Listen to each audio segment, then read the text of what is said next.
Azərbaycan 1991-ci ildə suverenliyini əldə etdi. Mən həmin illərin o qədər gözəl belə şahid olmuşam ki, mənim gəncliyimin deyərdim ki, ən önəmli illərindən biri idi.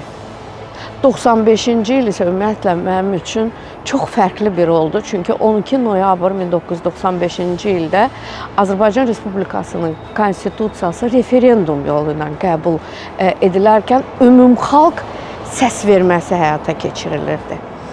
Və mən həmin seçkilərdə iştirak eləyirdim. Səhər saat 8 idi və mən özümə söz vermişdim ki, ilk səs verən mən olacağam.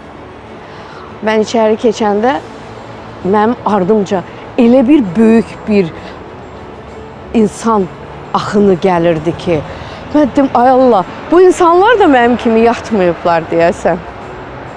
Və mən həqiqətən qürur hissi keçirtdim ki, bu Azərbaycanın tarixində ilk seçimini etmək hüququ verilən bir konstitusiyamızın qəbul olunan günüydü.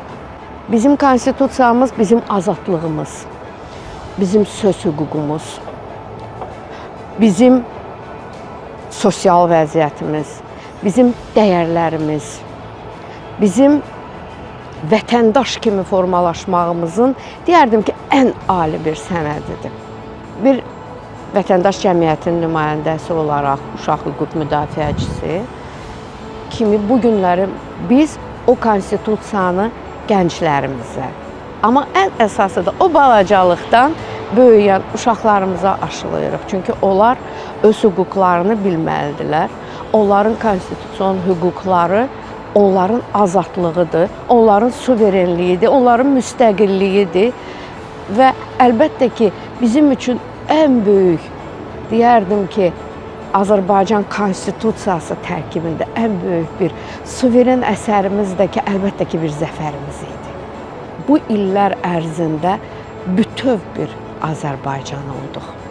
Biz suverenliyimizi əldə edərək möhtəşəm bir Azərbaycana çevrildik. Uğurlarımız bütün dünyaya artıq səs salıb.